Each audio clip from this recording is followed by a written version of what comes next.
When it comes to quality sleep, Ashley has you covered with top mattress brands at winning prices and with special financing options available. You can snooze now and pay later. Plus, your mattress purchase helps give the gift of better sleep to children in need and U.S. Special Operations Forces. Visit your local Ashley store or shop online today and make every snooze count. Financing is subject to credit approval. See store or ashley.com for details. Dreaming of overseas adventures or connecting more deeply with family from afar? Rosetta Stone bridges the language gap. I've tried others, but Rosetta Stone's immersive lessons and voice feedback technology are game changers. Dive into 25 languages by learning intuitively, just like when you were a kid.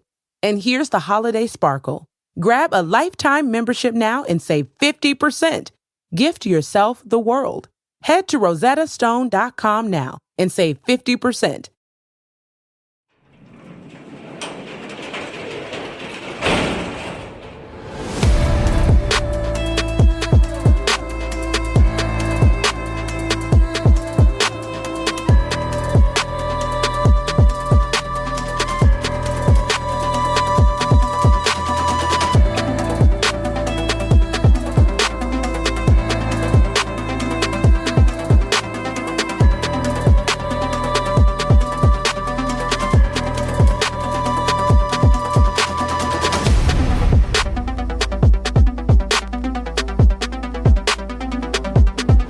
Welcome to True Crime Garage. Wherever you are, whatever you're doing, thanks for listening. I'm your host, Nick, and with me, as always, it's been years since he's danced the calypso. And of course, I'm talking about the captain. Well, that's because this captain has a wooden leg with a real foot. It's good to be seen and good to see you. Thanks for listening. Thanks for telling a friend.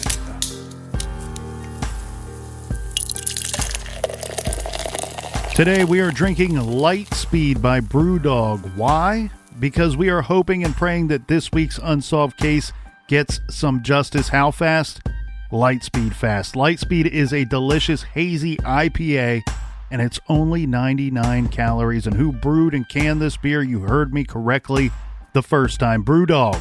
So you know it's super quality. Garage grade 3 out of 5 bottle caps. And here are some of our friends that are super quality. First up, we have Wit in Yorktown Heights, New York. And a big shout out to Pam in St. Anne, Missouri. Next, we have Jamie in Santa Rosa, California. And a big shout out to Victoria, and I think it's called Pomona, New York. Next, Captain, we have Kitty Tallulah in London, England. And last but certainly not least, we have Mary in Malta. Everyone we just mentioned, they helped us out with this week's beer fund, and for that, well, we thank you. Yeah. BWRUN. Beer Run. If you need your earballs smacked around a little bit, check out our bonus show called Off the Record. It's on Stitcher Premium, only on Stitcher Premium. Also, you can find our podcast wherever you listen to podcasts, but we're also on the SiriusXM app for all you SiriusXM listeners. And Colonel, that's enough of the business. All right, everybody, gather around, grab a chair, grab a beer. Let's talk some true crime.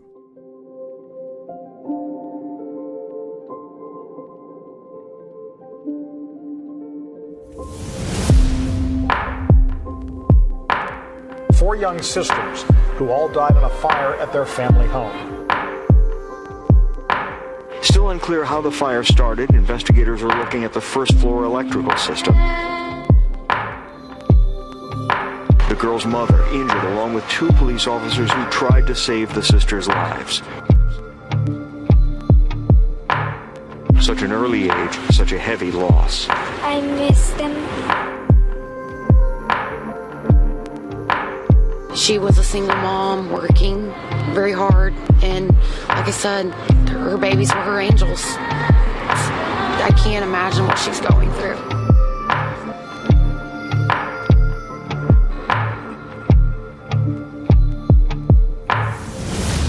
Sadly, on November 23, 2016, the Carroll County Comet ran the following report with the headline, 4 Sisters Perish in Flora Fire. The article read in part, an early morning fire Monday, November 21st, 2016 in Flora, claimed the lives of 4 sisters, ages 11, 9, 7, and 5, and sent their mother and 2 police officers to the hospital. The victims' names have not been released. 911 was called at 3:35 a.m. to a 2-unit apartment building located at 103 East Columbia Street. When emergency personnel arrived, flames were visible, according to Flora Town Marshal Paul Redman. The victims' families resided on the main level, which also includes an upstairs bedroom where the girls slept. Officers and volunteer firefighters removed the girls, who were not breathing, from the residence. Redman said they worked hard to resuscitate them, but could not. The victim's mother was airlifted to an Indianapolis hospital for treatment. A county deputy was flown to a Fort Wayne hospital for treatment of smoke inhalation and burns to his hands and face. A Flora police officer was transported to a Lafayette hospital for treatment of smoke inhalation. The couple occupying the upstairs apartment escaped unharmed. Fire units from Delphi, Camden, Burlington, and Cutler also responded. According to Redmond, the fire was knocked down quickly. Also helping at the scene were the Carroll County Sheriff's Department, Indiana State Police, and other police units. The Indiana Department of Homeland Security and State Fire Marshal, along with local authorities, are conducting an investigation as to the cause of the fire. Redmond said the victims were students at Carroll Elementary School. Carroll's counselors, as well as others from nearby school corporations and local ministry, were available at the school to help students and staff cope with the tragedy. The comment will run dozens of articles about the fire and fatalities for the weeks and months to come. We have covered several house fires and arson stories on True Crime Garage, and unfortunately, there were fatalities in those fires as well. But stop and really think about it for a while. There are few things more terrifying than a house fire. Imagine waking in the night, the house still dark. The smell of smoke is strong. You jump out of your bed with one thought: my children.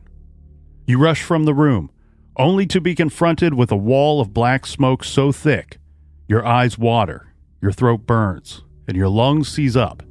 The heat searing your skin to the point where you are sure that you are on fire.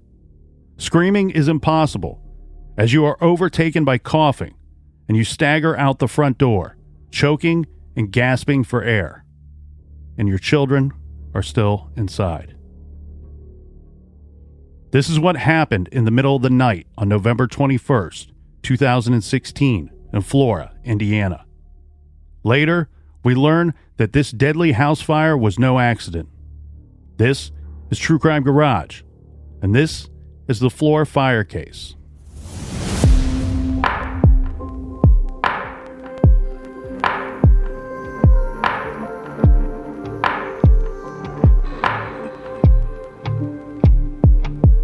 In November of 2016, little girls Keone, Kiara, Kiana, and Cariel lived with their mother, Galen Rose, in a rented apartment inside a duplex in the tiny town of Flora, Indiana. The house was situated on a corner right next to downtown Flora. This is a town of just 1 square mile, occupied by 2,000 residents. The small town of Flora is located in Carroll County, Indiana. The house Galen and her girls lived in, located at 103 East Columbia Street, was divided into 2 separate apartments. The family of 5, our family that we're discussing, lived in one half, and other tenants, a mom and her 2 kids, occupied the other half of this duplex. Galen and her kids slept on 2 different floors of the home. The girls slept in bedrooms upstairs, and Galen occupied a room on the main level. The 4 sisters were normal little girls who loved to play outside and were big time into cheerleading, and that is an understatement. I cannot emphasize that enough. Big time into cheerleading. They were on various competitive cheering teams, and they ranged in age from 5 to 11, so preschool age up to the 6th grade. Neighbors would later tell the media that the kids were always playing outside. They were very nice and polite children. They said the mom was friendly and would say hello. The girls loved to play with other neighborhood kids, dogs, and were always smiling and dancing. One Flora resident said, "They were so joyous. They were very happy girls. I've never seen them not smiling, always on the front porch waving at everybody that went by. They didn't know a stranger. Well, let's get to the details of this tragic event. Okay, Captain. So on the weekend of November 18th through the 20th, 2016, the girls had a cheer competition on that Saturday afternoon. On Sunday, Kiana, who was big into basketball, she had a game. So the 5 members of this family went to the grocery store and went home to eat dinner after this basketball game. And after dinner, it would be bedtime for the girls. On Sunday night, this is the 20th, the girls all went to bed around 10 p.m. upstairs in their room. Galen slept alone downstairs. So she says that she went to bed around the same time as well. But around 3:30 a.m., Galen wakes up. Here's what happened per Fox 59 News. It says everyone was asleep. The girls were upstairs and Galen was in her bedroom on the main floor. Until she said intense smoke woke her up. The whole entire house was full of smoke. I couldn't really see, Galen said. I pretty much tried to save my babies by running up the steps. I got halfway. I couldn't breathe, and I just ran out of the house to try to help. Now, Galen stood in the front yard in her nightgown screaming, but other screams could be heard as well coming from inside the house. A neighbor, one of many, awakened by the sounds of the distraught mother, called 911. The first to respond was Carroll County Sheriff's Deputy Drew Yoder.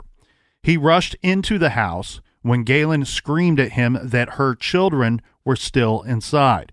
He was quickly forced to retreat from the burning structure. Second to respond was Flora police officer Josh Dissinger. The 2 officers attempted to enter the home several more times, but they had to pull back each time. On another attempt, Dissinger had to pull Yoder out of the home because the smoke was so dense, the flames so hot.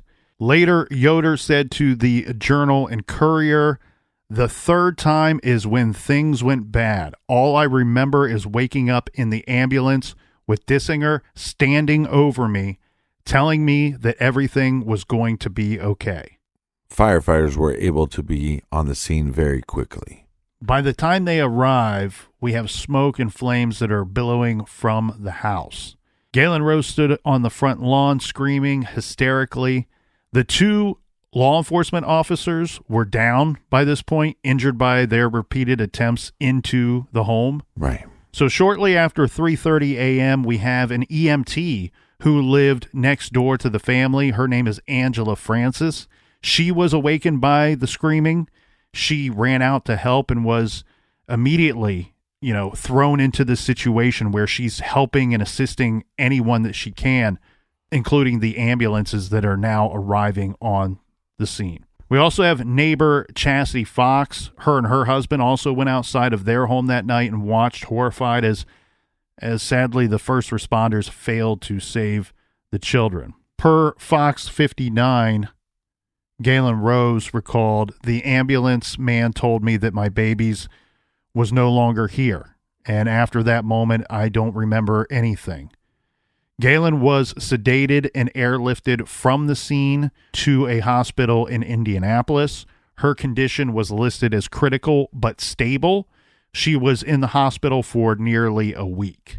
The Flora firefighters were eventually able to put out this fire. One by one, EMTs brought out 4 little bodies on stretchers. Deputy Yoder suffered burns to his hands and face and smoke inhalation. He was airlifted to a burn unit in Fort Wayne, where he stayed for several days. He wrote a handwritten note to Officer Dissinger that read, quote, "You saved my life, Josh." He later says that he has no recollection of writing this note. Dissinger was treated at the Lafayette Hospital. He too had smoke inhalation, but he was released Monday night. The 2 men had done everything in their power to try to save all 4 girls. Unfortunately, they just failed. The smoke was too bad. The fire was too big. And just think, I have little fires at my house, outside, little bonfires. You're moving around those firewoods and boom, you get hit with some smoke and you start coughing and choking immediately.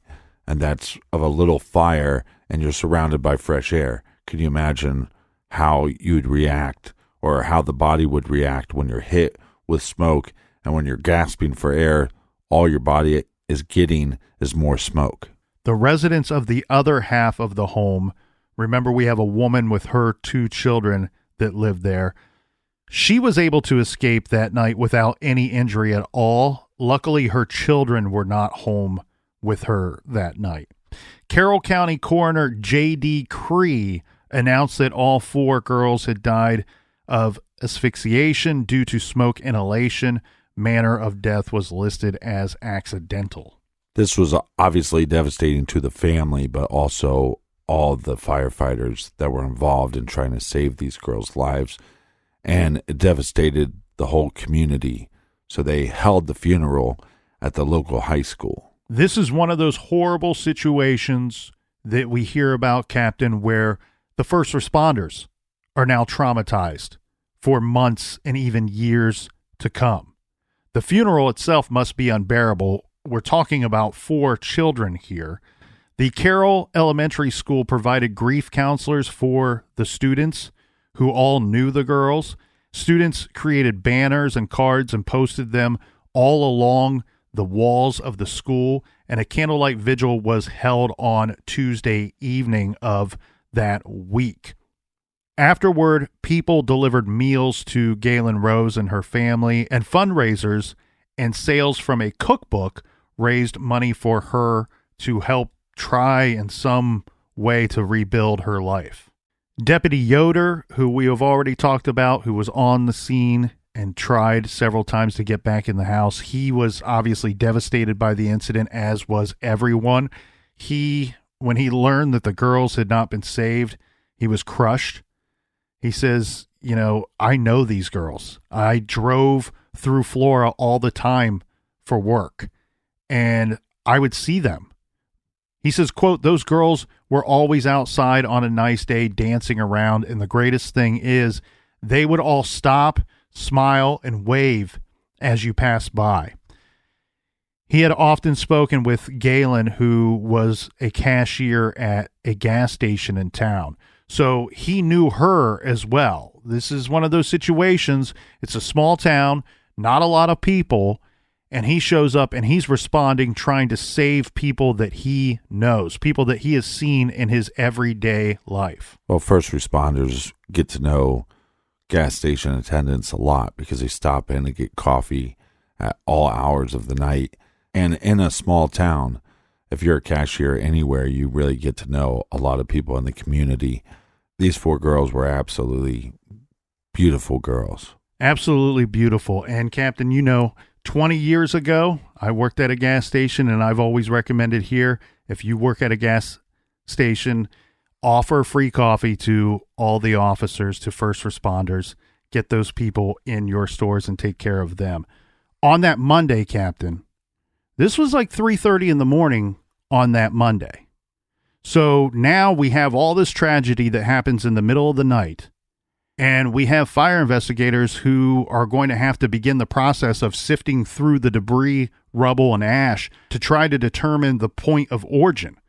Because we have 4 fatalities here, we have an investigation that has to happen. Exactly. So we have Assistant Chief of the Burlington Fire Department, Derek Jackson, that said, it's just a fire that happened at night. People were sleeping and didn't wake up in time. Right. But it was not really that simple, as we know. The Indiana State Police, they were the official lead investigative agency on the case. The actual on-the-scene fire investigation would require experts. The fire would be investigated by the Indiana State Fire Marshal's Office, which is part of the Indiana Department of Homeland Security. And this would be, a rather extensive and ongoing investigation. In the first few days, fire investigator Dennis Randall would only say that the fire was categorized as undetermined, pending review of the structure by an electrical engineer. Most house fires and even business fires are electrical. at the point of origin. Right. And so I'm assuming that that's what they were thinking they could be looking at here in this particular fire. And it's also an older building. That's correct. Throughout the years, the electric codes change, and part of the house possibly wasn't up to code. And so after a few days of investigation, they were not really sure what caused the fire. They were still listing the official ruling as undetermined even at that time. They were able to determine that the fire had started in the kitchen, possibly behind the refrigerator. And there are other reports out there that say that the fire started at the back of the house on the ground floor. I want to be clear about something here. It's not been, we're going to go through this along our timeline here. And even in these early stages of their investigation, the first couple days in, we're getting conflicting reports about the origin of the fire, where it started. They've not officially released to this day where that fire started. So when you hear us reading off different points of where the fire could have started, right, just know that nothing is absolutely official on those statements. These are from reports that have come out since the investigation has been going on. Well, and a lot of people think that it was started behind the oven as well. You hear that on several reports. The sad fact is they're renting this house. This is a single mother of 4, trying to put her kids in the best situation that she can. They're renting a house without smoke detectors. Yeah, the official statements that I have, or at least the reported statements that were coming out early on, was that no foul play was suspected, that a canine officer on the scene had found no presence of accelerants, and further investigation had found that a smoke detector at the top of the stairs on the second floor had no batteries in it, and it was melted from the heat of the fire. And there is a portion of this statement here, Captain, that says there were no working smoke detectors in the part of the house where the family lived. Right. By early December, the Federal Bureau of Alcohol, Tobacco, and Firearms had officially joined the fire investigation. It's not clear whether their assistance was requested or if they decided to jump in to this investigation. The case went quiet shortly after that as the investigators did their thing, and that is the end of any normalcy in this tragic case. From here on out, it goes kind of haywire, in my opinion. A little wonky donkey. 2 months after the fire, on January 28th, there was big news. So remember, we've been told already by this point in our timeline that there was no reason to suspect foul play, right, and that there were no detected accelerants by the canine officers, that the girls' deaths were still listed as accidental at this point, and so on. But now, as of that January 28th, 2017, a press release from the state fire marshal's office stated that the fire was the result of arson. Again, we have fire investigator Dennis Randall. He said in a statement released on that Saturday, quote, "The November 21st, 2016 Flora, Indiana fire has been ruled incendiary.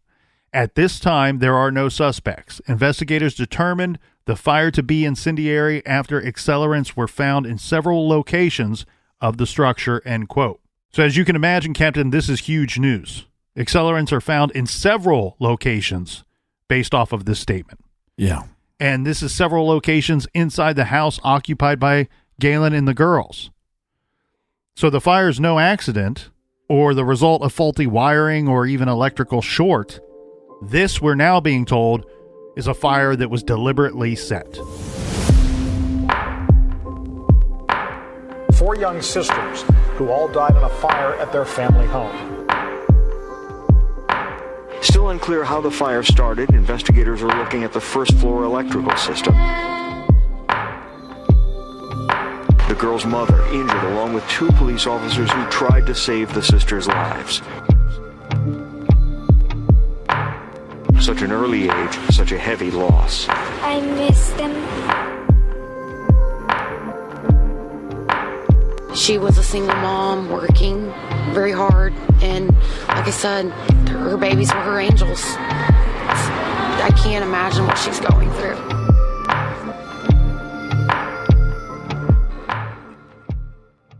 This show is sponsored by BetterHelp. Do you look forward to the holidays? Maybe you struggle with seasonal blues. This time of year can be a lot, and it's natural to feel some sadness or even anxiety about it. But adding something new and positive to your life can counteract some of those feelings. Therapy can be a bright spot, something to look forward to make you feel grounded, and to give you the tools to manage everything going on. If you're thinking of starting therapy, give BetterHelp a try. It's entirely online, designed to be convenient, flexible, and suited to your schedule. Just fill out a brief questionnaire to get matched with a licensed therapist and switch therapists at any time for no additional charge. Find your bright spot this season with BetterHelp. Visit BetterHelp.com/garage today to get 10% off your first month. That's BetterHelp, HELP.com/garage. Dreaming of overseas adventures or connecting more deeply with family from afar? Rosetta Stone bridges the language gap. I've tried others, but Rosetta Stone's immersive lessons and voice feedback technology are game changers. Dive into 25 languages by learning intuitively, just like when you were a kid. And here's the holiday sparkle. Grab a lifetime membership now and save 50%. Gift yourself the world. Head to rosettastone.com now and save 50%. At Consumer Cellular, you get the same exact coverage as the largest carriers, but for up to half the cost. Same thing, up to half the cost. Up to half the cost for the same thing. 50% the money for 100% the same thing. I hope I'm making myself clear. Consumer Cellular. When freedom calls, we're here to answer. Call us at 1-888-FREEDOM. Half the cost savings based on cost of Consumer Cellular single-line 5GB data plan with unlimited talk and text compared to lowest cost single-line postpaid unlimited talk, text, and data plan offered by T-Mobile and Verizon May 2023.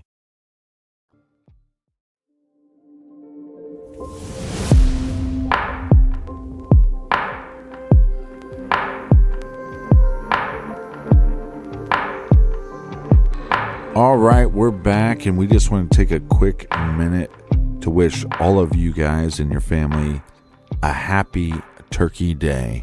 A happy and safe Thanksgiving to everybody out there.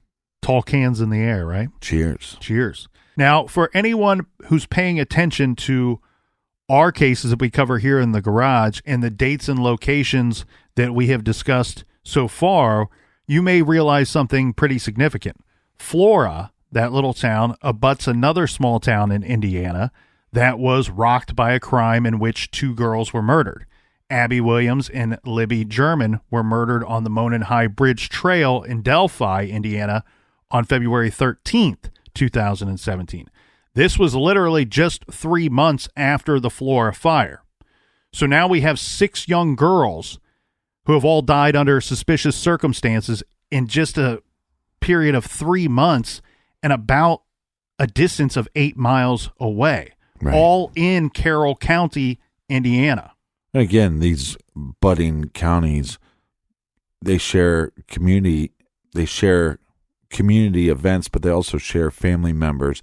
So you have one county already grieving, and now you have another one grieving as well. It's a very tragic time for that region. And then you have the effect that this was going to take some of the resources away from the Flora Fire investigation, that being the Delphi investigation. Mm-hmm. So for one thing, as we know, newer cases always get the most attention from law enforcement, but some people have wondered whether this was a race-related issue. And if the 4 daughters that were killed in the Flora Fire were white, some have said that the investigators would have continued their investigation with more vigor. Yeah, I don't know how much vigor it had, but the investigation definitely continued. So the 4 sisters' case got no televised press conferences, no national news exposure, no public outcries that the culprit would be brought to justice. In fact, Robert Ives, the Carroll County prosecutor at the time, somebody who we've quoted here before when we've talked about the Delphi case, right, says he wasn't even notified that arson was suspected. 6 months after the fire, he told Fox 59, labs tests have been done. Lab results have come back, but I haven't received anything like a final police report. Not one suspect had been brought to his attention, he said. And he goes on to say, quote, "The Flora Fire has had as much investigation put on it, as many people involved, as much serious consideration as probably any other case I've ever been involved in, except for the Delphi murder." Well, obviously, it's going to be investigated by law enforcement, but this investigation is going to be trumped because it's going to be investigated by the firefighters as well.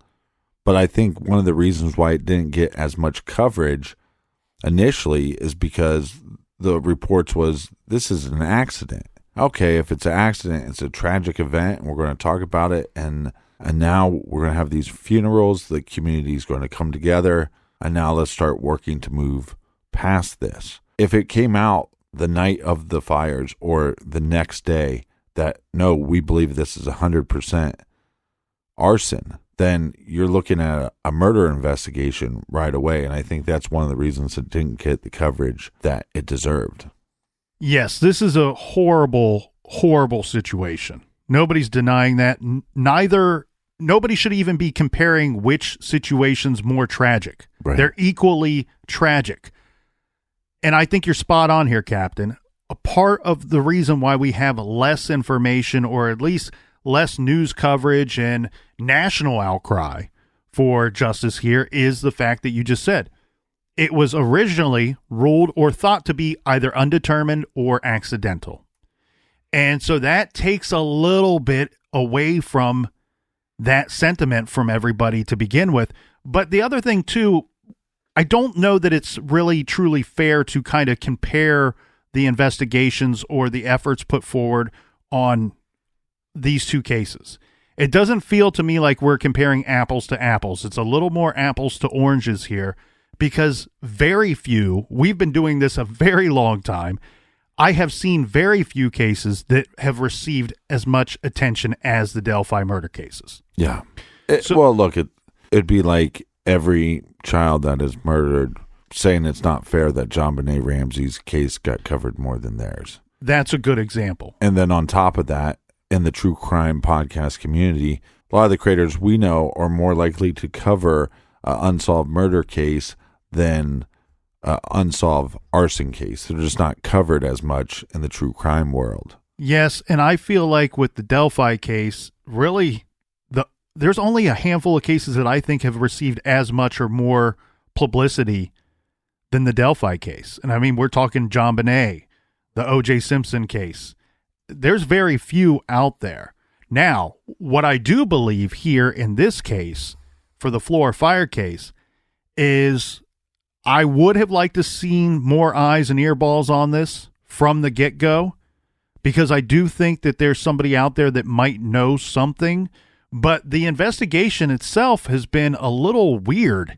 And that's why I said earlier that that's going to be the last of the normalcy in this case and in this investigation. Yeah. Because what we have here is, first off, arson is very difficult to determine and investigate. Right. Now, the other problematic thing for the investigation itself is most states and cities do not have a high clearance rate when it comes to clearing arson cases, meaning most of the time they don't make an arrest or get a conviction in the arson case. Like you said, it's a tough investigation because smoke destroys evidence. Fire destroys evidence.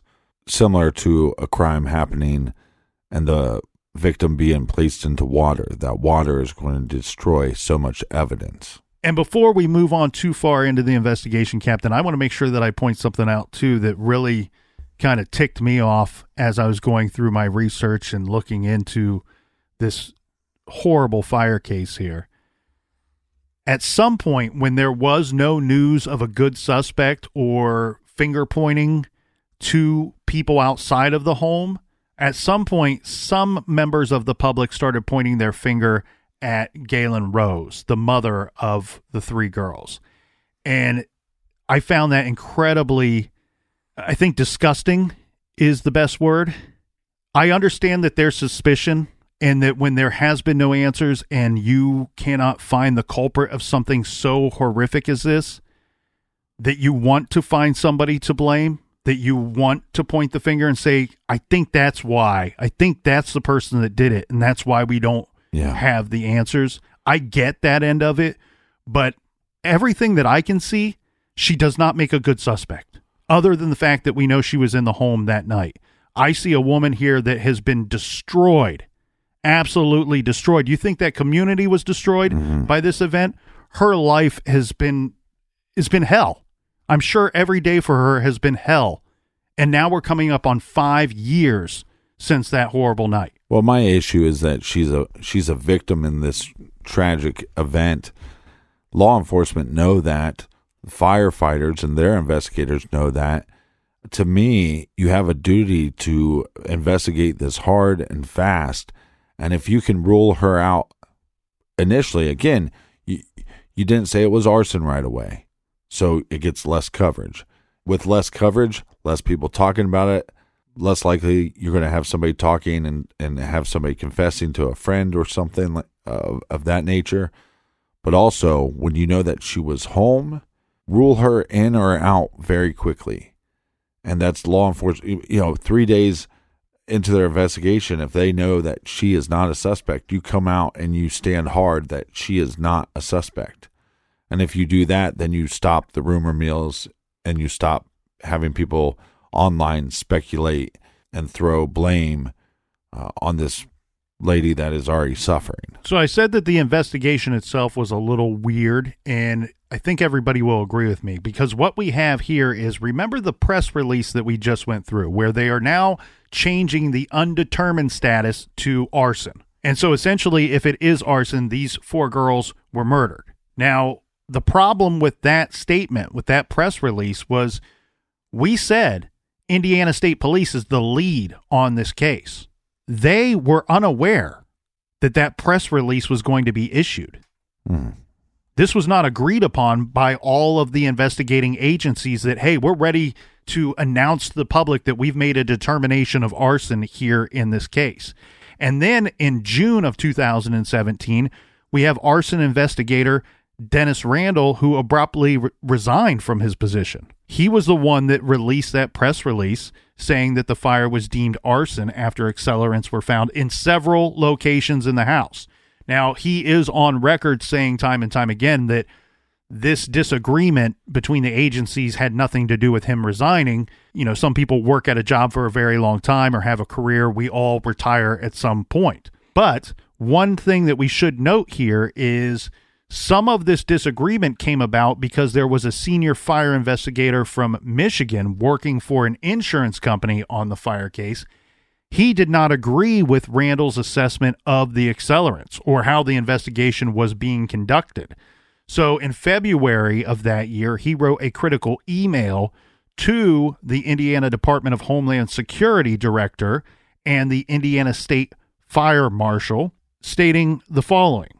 The January 28, 2017 press release by the State Fire Marshal about the conclusions of their investigation are not correct and completely based on speculation and not evidence. Also, the press release statement about accelerants being discovered in several locations is absolutely not based on any evidence discovered at the scene during the investigation. And the investigator, Dennis Randall, was not performing a proper origin and cause investigation based on the current procedures of the NFPA 921 2016 edition. This report filed and press release given by Dennis Randall is truly unfortunate and potentially a grave injustice for the 4 little girls that perished in the fire. Well, Colonel, what's your opinions on this? I think what we have here, Captain, is a situation where we might have too many cooks in the kitchen. We have about 7 agencies involved in this investigation, and it seems to me like communication wasn't great between these different agencies. And I think at points in the investigation, some of their findings seem to be contradicting themselves along the way, or other agencies' findings. Right. So I think everything was set up with good intentions of working this thing together in the beginning. But again, you have about 7 agencies that are involved in this investigation. I kind of feel like it was going to go wrong at some point, given the number of people involved. We have seen in many arson investigation where one expert states that this is 100% definitive that it's arson, and then years later they come back and say, no, this is clearly accidental, this was faulty wiring.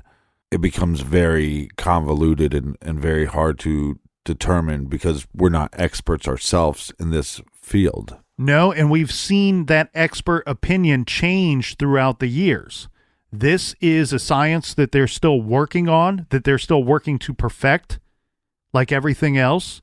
And so where we have cases that we've looked at that are 20, 30 years old, we look at them now in hindsight and go, I don't know if they got it right based off of the way that we see the science today. Right.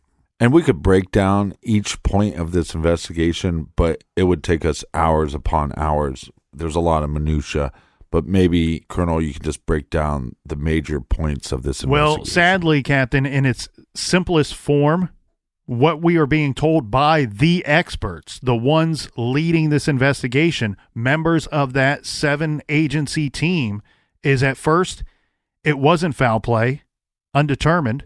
Next, it was foul play. Accelerants were found in multiple locations inside the home. Then, hold up, it might not be foul play. We are still investigating. To going back to eventually it was in fact foul play. It was arson, but accelerants were only found in one spot and one location.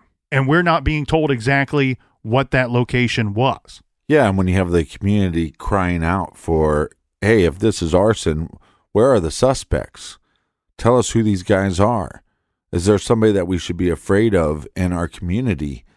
But this investigation can't get on the same track on if it was an accident or arson to begin with. Well, in 2017 in December, they did a peer review, which I always like when these agencies do a peer review. So the Indiana State Police requested that the Indianapolis Fire Department send in experts to investigate the evidence that was collected at the Flora Fire. And we have on record Sergeant Kim Riley. Anyone familiar with the Delphi case will know Kim Riley. He says, quote, "It's a good practice to have fresh eyes review an investigation. And since this case is believed to be arson, the Indianapolis Fire Department was asked to conduct the peer review." By the end of January of 2018, the report from the Indianapolis investigators was in. They confirmed that the fire was intentionally set. However, accelerants were found in only one location in the home, not several. In the wake of this report, the Indiana State Police announced that the criminal investigation would continue. So things started to look promising when we have Doug Carter. Again, people familiar with the Delphi case know Doug Carter. He's the Indiana State Police spokesman. He spoke with local news stations at this time, and he said, over time, people were starting to talk to us about that place, about that home, about that area and around the home. What might have been some of the activities in and around that residence in the days, weeks, and months leading up to the fire. He said police were not yet in a place where they could make an arrest, but, quote, "I believe that we will," end quote. Since that finding by seasoned arson investigators, over 3 years have passed with no arrest, no publicly named suspects, and really no new information. So here we sit 5 years after the fire, and all we figured out by this point is that it was intentionally set. It is an arson fire. There was 4 fatalities, and accelerants were found in one location regarding this fire. Well, we're not getting a lot of information from investigators, so maybe we can get some information from the lawsuits in this case. Yes, Captain. In May of 2018, Galen Rose's attorney filed a federal lawsuit claiming that her landlords, this is Birch Tree Holdings, were negligent because there were no working smoke detectors in the part of the house occupied by her and her children. They also made a product liability claim against Sears and Whirlpool. The documents filed claimed that an oven and range manufactured by Whirlpool and sold by Sears was the cause of the fire because it was defective. Fire investigators had removed the range for testing. This part of the lawsuit, however, was dropped in 2020. This after extensive testing revealed that the stove was not defective. Galen also alleges in her complaint that the house also had a back door that had no functioning lock and some outlets in the kitchen that did not work. Repairs to the outlets took place just a couple of weeks before the fire. Obviously, arson mitigates the fault on the part of the landlord, but the reality is the non-working smoke detectors present a huge problem for the landlords. Yeah, I feel like that's still neglect. And again, you have a situation, you have a single mother raising 4 children. She's in a situation where, again, trying to provide the best home environment for her kids. This might just be what she can afford. And then sometimes you don't feel like you have a leg to stand on to go, well, the house doesn't have this and the house doesn't have that. And you need to make these changes because you're afraid, well, if they evict you for whatever reason, that you might not be able to find a better situation. Yeah, and we have the mother and family who have stated over and over again that they kind of feel like this case isn't being worked as hard as it possibly could be, that maybe it's been shoved under the rug since so much time has gone by. We do have the Indiana State Police that have pushed back on that idea a little bit. They have outwardly said, we don't have any suspects in this case, or we've not named a suspect in this case. They've said we have persons of interest. We have people that we would like to talk to, people that we'd like to track down and speak with that we've not been able to do yet. So a little pushback coming from Indiana State Police. And in fact, we have some words from Doug Carter, the spokesman, that addresses some of that. He said, too, that he was frustrated by the stagnated investigation, but he also said that the family has failed to provide critical information to move forward the investigation, saying, quote, "I'm hurt that they think we haven't done anything." Indiana State Police investigators have taken trips to Illinois, Kentucky, Ohio, and California in the hunt for clues. Carter hinted that the investigation had stalled because of a lack of cooperation. He said that while Galen spoke with investigators after the fire, she has avoided conversations with investigators about who had access to her home, Carter said. Quote, "It's very important that we understand who's been at the house, who had been at the house, what those dynamics were, and people who did visit the home. And right now, we don't know what those answers are. We have to get access to the entire family, period," end quote. Well, again, all first responders to this, whether it's an accident or it was on purpose, the end result is 4 dead children that shouldn't be dead. And those first responders are going to have to live with that for the rest of their lives. And to think that doesn't affect them, or that the law enforcement doesn't want to solve this case, is just, I can't believe that is the case. No, I'm with you, Captain. I don't think that is the situation here. I think that this arson investigation is a difficult one. I'm not going to sit here, though, and pretend that I don't think that they have made some stumbles, the investigators themselves, along the way. And there's been a little bit of controversy in regards to the original fire investigator and the investigation, as it were. That Dennis Randall that we've talked about, his wife was stealing money at one point. We're talking thousands and thousands of dollars from attorneys. Right. And she was eventually sent to do some jail time, some prison time for that theft. So there was already kind of a butting of heads between the Indiana State Police, Carroll County, and the fire department, because while some of this investigation is going on, they're also deposing Dennis Randall to talk to him about his wife's misdealings and to see if that he is in anyhow involved or knowledgeable about what she was up to. Now, in the end, to be perfectly clear, they ruled that he had no knowledge of his wife stealing money. So while she was out doing these wrong deeds, he doesn't seem to have any awareness of it, right? At least based off of their findings. But it's not a good look from the outsider looking in that's going, look, it's been 5 years. What happened here? Well, you can't deny that he was distracted. Correct. Because of this investigation into his, let's just say it how it is, his dirtbag wife. And I don't want to call the Delphi double homicide case a distraction, but it certainly doesn't help keep your focus on this horrible situation, which has been deemed a crime. It's been deemed an arson. Right. Now, as far as suspects go, I think we can touch on that a little bit here because that's one thing that's missing from a lot of the news reports.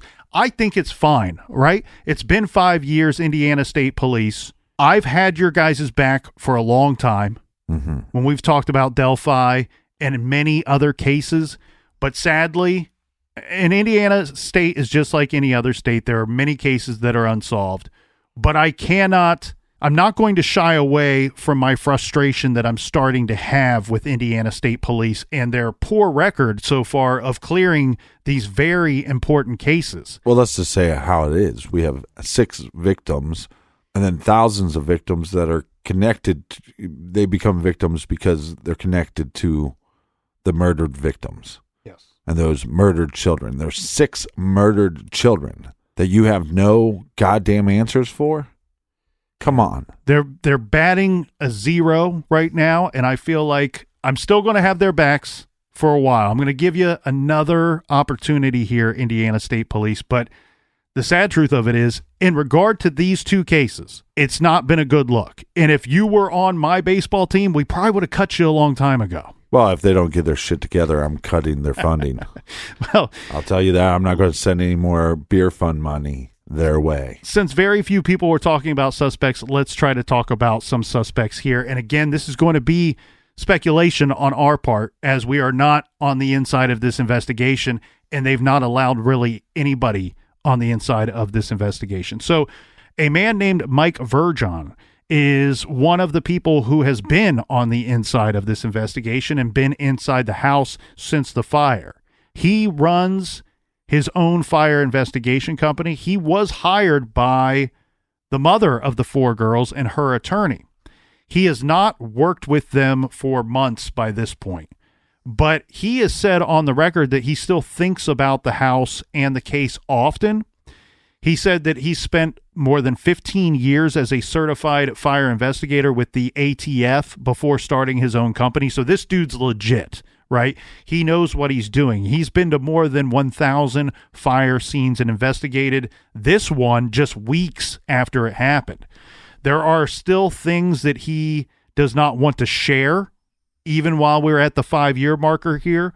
Here's an exchange from an interview with him and a news team. The reporter here is Stephanie Zeppelin. Basically, Captain, he's saying... No relation to lead.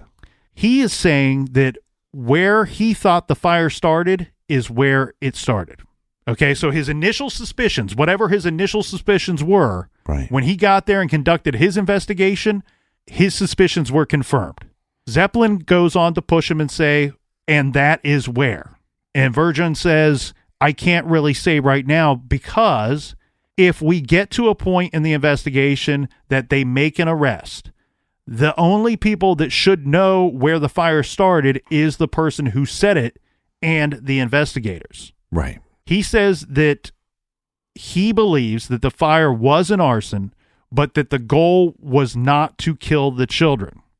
He is also not sure whether everything possible is being done to solve the case. If it's not to kill the children, then what was it for? Why was the fire started? He's being vague on purpose because he thinks that the answers to these questions would lead you to the person. Right. Or may confirm once you have the correct suspect across from you at the interview table. Right.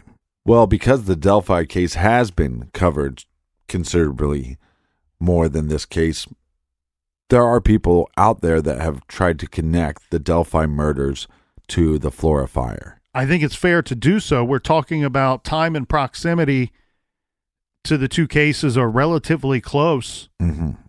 And the victimology is very similar. We're talking about young girls here in all the situations.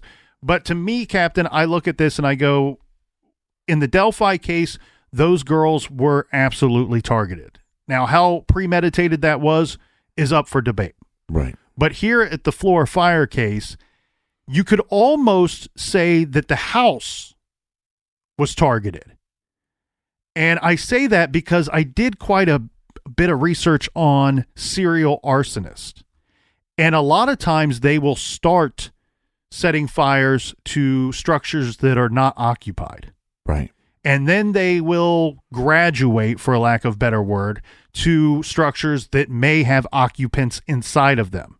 Some of them get so bad and so deranged at some point that they are purposely seeking out a structure with occupants to set fire to. One of the things I start questioning too is like you said, maybe the house is the target and not the individuals in it, because it's a duplex. Mm-hmm. A lot of these older houses, they were at one point a single family home and then converted into like a duplex or to shared living. So again, it could just be as simply as, well, there's no lock on the back door, so this droopy dookie dung bucket found an entrance point into this residency. If the fire was set inside.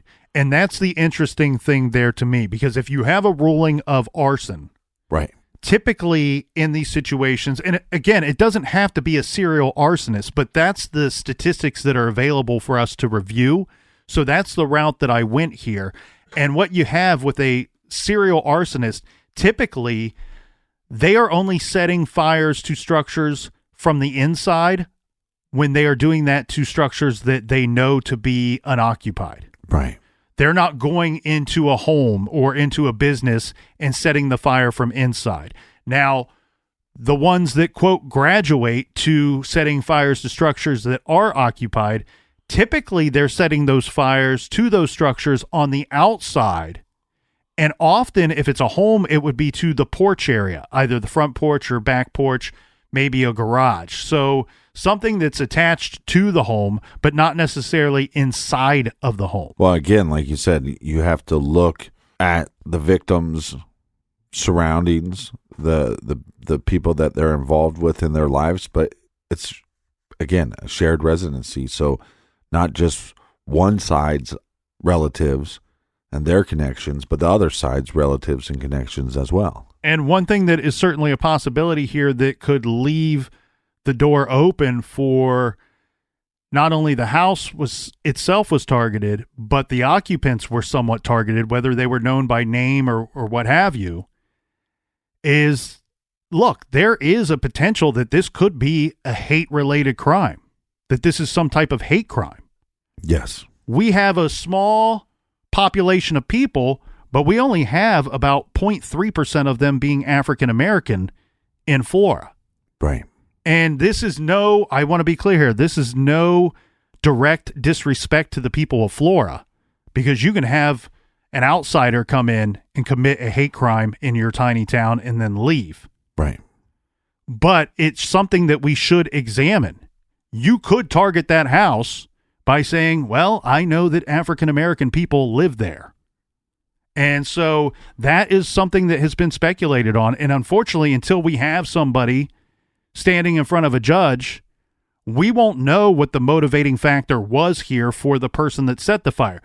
I want to use the words of the investigators from what little words that they've released to us that I think might provide some insight to who may have carried out this crime. Again, everything that I'm seeing, Captain, and I think you might agree with me, points to the words that they're saying make it sound like the fire started inside the home, that they believe that it was started inside the home. Yeah, I agree. And I think what backs that up is they're looking at the range and the stove. Mm-hmm. They're also talking about, we heard the rumors or early statements that the fire may have started in the kitchen. We hear the mother complaining about outlets not working in the kitchen area. Mm-hmm. And I'm with you. I feel like A serial arsonist does not feel likely here, but I did spend a decent amount of time looking into that because for some bizarre reason, Flora has a terrible record with house fires and has what I have to believe is a higher than normal fatality rate due to house fires, at least in the months, in the years around this Flora case. So I went looking into those because sadly, one thing that is not terribly uncommon when you have a serial arsonist is that it is, in fact, a first responder. In fact, I'll give you a quote here. 94% of serial arsonists are male. Very few are caught. 16% approximately are caught, but set maybe 30 or more fires before being caught. First responders set fires premeditated with intent to return to the fire in a professional capacity. That's beyond strange to me. It's not likely, but it's not terribly uncommon. Mm-hmm. And like you said, not a high success rate in this town. I mean, you're having a lot of house fires. Again, some of that is going to be due to just older buildings and not buildings that are kept up. I mean, when I lived in Richmond, Indiana, the thing that I was really shocked by, where I come from in Columbus, when you're renting, you're normally renting an apartment or apartment unit. When I lived in Richmond, if you're renting, you're probably more likely to be renting a house, a single-family house, or a single-family house that they turned into shared living. And again, not a great success rate anywhere in this country at solving these arson fires, but to give you some kind of background here on what we may be looking for as far as a speculation into a physical description profile of a likely offender. Mm-hmm. If it was somebody that was setting an arson fire that didn't have any ties to the family, that wasn't inside the home or was not invited into the home, then what we're probably looking at here, Captain, and these are just national statistics, 44% of the arsons that are cleared in this country are committed by white males 44% of the arsons that are cleared in this country are committed by individuals that are under 18 years of age, and 64% are under the age of 25. Males make up, as we said earlier, that high percentage number of offenders, and 75% of those arrested are white. 23% are black. So if you're going to put a number, if you're going to play a numbers game here on the physical description of a likely offender, again, if this is an arson not tied directly to the mother or anyone in the family, we're probably looking for a rather young guy or somebody that was 25 or let's even go 29 and under at the time of this fire. And given the makeup of the general area and the statistics that we see nationally, it's highly likely that it might be a white male that committed this crime. Where the thing gets tricky is, again, back to those words, makes it sound like they believe that the point of origin to be somewhere inside the structure, which then takes away from the probability of it being a serial arsonist. Mm-hmm. That makes you go back to what Doug Carter has said, that they don't believe that they've been given full access to the family or full access to the dynamics and what was going on in and around that home leading up to the fire. Meaning, let's say it didn't have a faulty lock. We would want to know things, right? Like who had a key, who had access to the home, who frequented the home. What would they do while they were there? These are all things that the Indiana State Police would like to know, especially if they believe that the fire started inside. And if they believe that it was through the use of accelerants, they've probably identified the accelerant. Now, you said something off mic that is very important to remember. People keep accelerants around their homes. Mm-hmm. They're part of our everyday life. This is one of those cases, right, where we have very little information, and unfortunately, it doesn't sound like they feel like they can come off of any of that information because later a conviction might teeter on the idea of who knows what. But also the public is really kind of handcuffed here where we can't offer much help because we don't know, one, who they're suspicious of, what kind of accelerant we should be looking out for, who was coming and going from that area, and if they're even right, if the investigators are even correct that it might be somebody that is tied to the family. Well, again, I want to go back to the possible connection with the Delphi. I just sent you a picture through text message. It was just a news article talking about the Flora fires. It was talking about local businesses donating stuff to the family. And you see a worker that looks like he is coming down the steps, and he was probably in charge of boarding up the windows at the time. And this picture kind of sparked a lot of online detectives, armchair detectives going like, well, look at this guy. He kind of looks like Bridge Guy, and kind of looks like he's wearing the same jacket as Bridge Guy. Kind of has that dumpy pouch look in the front of the jacket, like he almost has items in his front pockets or something of the jacket. And look, I don't know how much weight there is to this, but I really think it's just simply, it was a picture and an image. This guy caught this person's eye, or caught these sleuthers' eyes, and then use this as a possible connection between Delphi and Flora fires. It feels to me like anybody with eyeballs, somebody that can see, has made these comments. I feel like Bridge Guy, a lot of people look like him. Obviously, that's one problem that Indiana State Police have had in that investigation. So many side-by-sides, so many people giving tips that are simply, this guy looks somewhat like him. I don't even think that we have a great picture of Delphi, of the Bridge Guy to begin with. Correct. So I think that that's caused a lot of confusion and a lot of problems. I see two very different cases here. Me too. Based off, but I just wanted to point out that, like, yeah, when you see this picture and somebody goes, "Oh, well, that's happened right by Delphi," and doesn't that guy look a little bit like Bridge Guy? Mm-hmm. Somebody could go, "Oh, well, I could see somebody going down a rabbit hole and trying to figure out who this individual was and how are they connected, not just to the Flora fires, but how are they connected to Delphi." But I think it's just a rabbit hole. Well, speaking of rabbit holes, one that I found myself in regards to the serial arsonist or first responder arsonist angle to it. Mm-hmm. This is a very weird portion of the story, and I want to make sure that I cut everyone off at the pass here rather than them contacting me and saying, "Did you look at this?"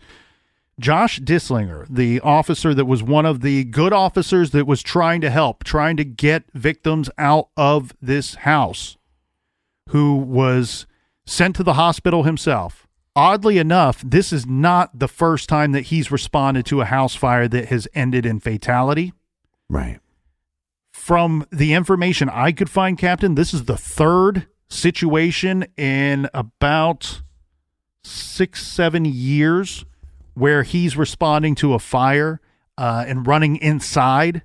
So I want to make sure that we are clear here that we're not throwing him under the bus, because this would be two very different people that we're talking about. One, this guy's running into burning buildings trying to save people.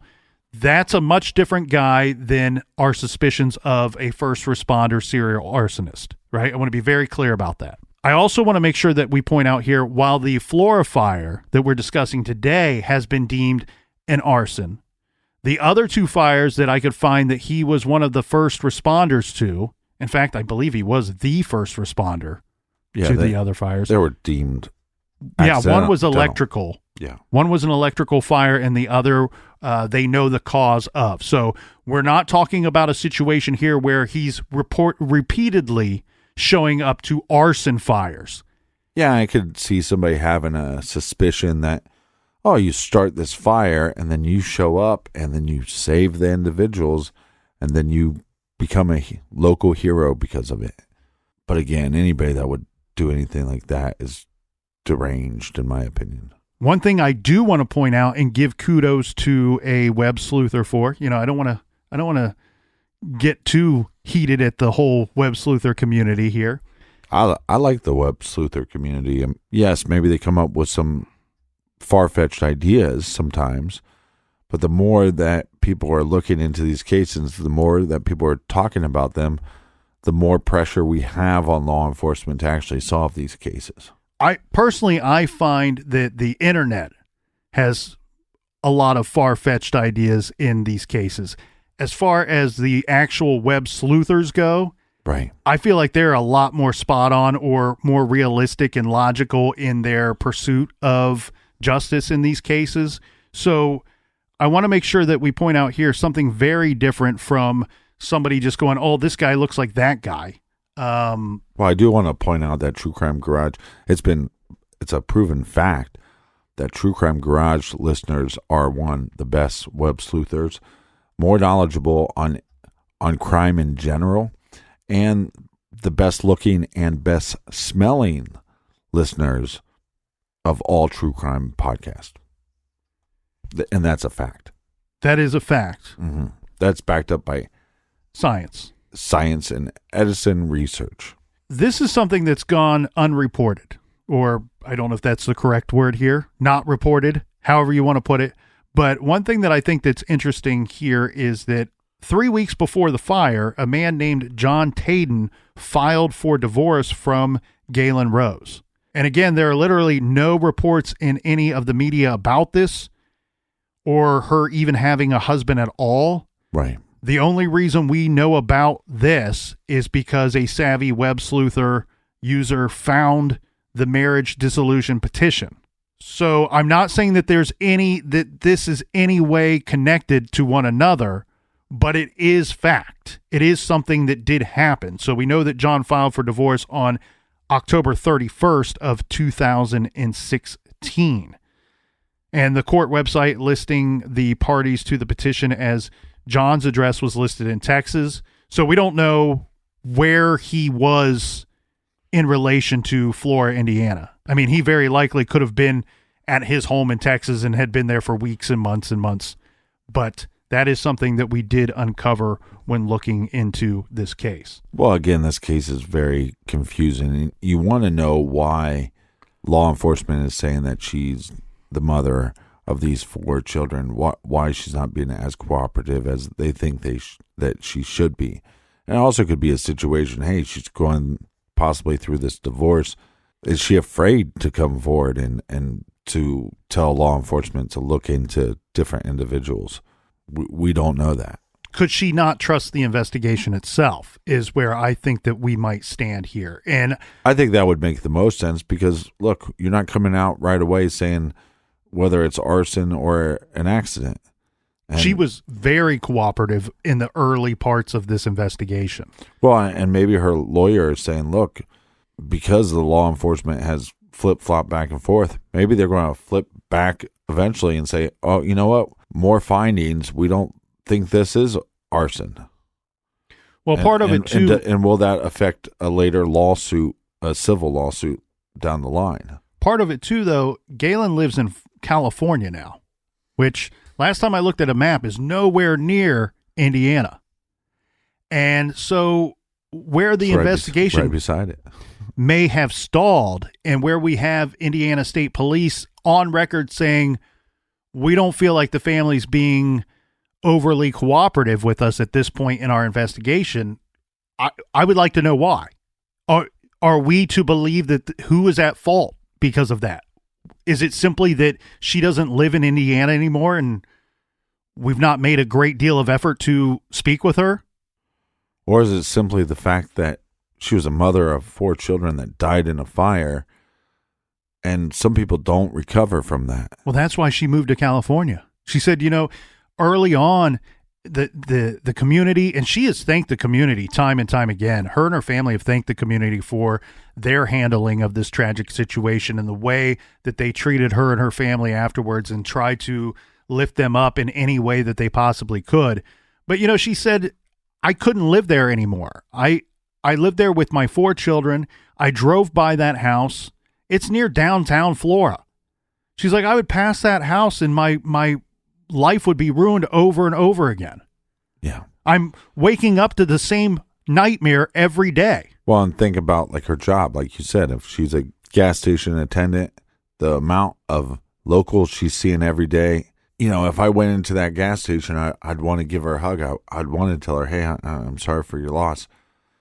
hearing that hundreds and hundreds of times a day, as heartfelt as it might be, it's like a dagger every time. And sadly, what I'm worried about here, Captain, as more time passes, we know how all these cases go, be it arson or otherwise, it just becomes less likely that we will get justice for these 4 girls and that we will get some answers.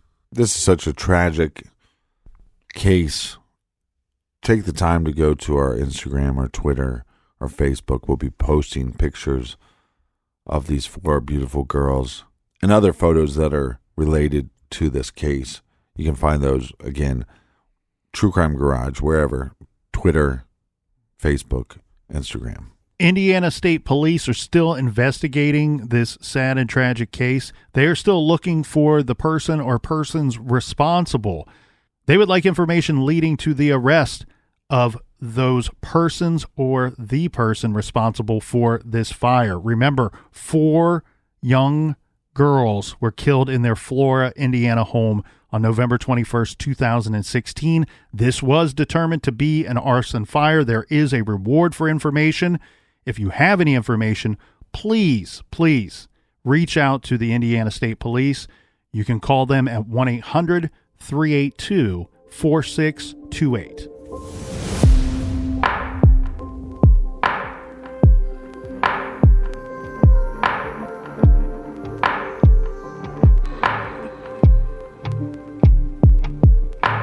Thank you so much for listening. Thank you for letting us whisper in your ear. If you haven't signed up for our mailing list, go to truecrimegarage.com. Sign up on our mailing list. We don't like to send you a bunch of junk email. We like to send you some promo codes so you can get a discount in the store page. So make sure you do that. Colonel, do we have any recommended reading for the great listeners this week? Today we are recommending that you go cheer yourself up and enjoy some really damn good music. Go listen to our friend Lucinda Williams. Specifically, check out her great album titled Good Souls, Better Angels. Lucinda Williams' music is available on Apple Music, Spotify, and pretty much wherever you go to find really great music. Check out Lucinda Williams, and you'll find that great recommendation and great true crime book titles, documentaries, and plenty more on our recommended page at truecrimegarage.com. Yeah, and a big cheers to our buddy Travis. Until next week, be good, be kind, and don't litter.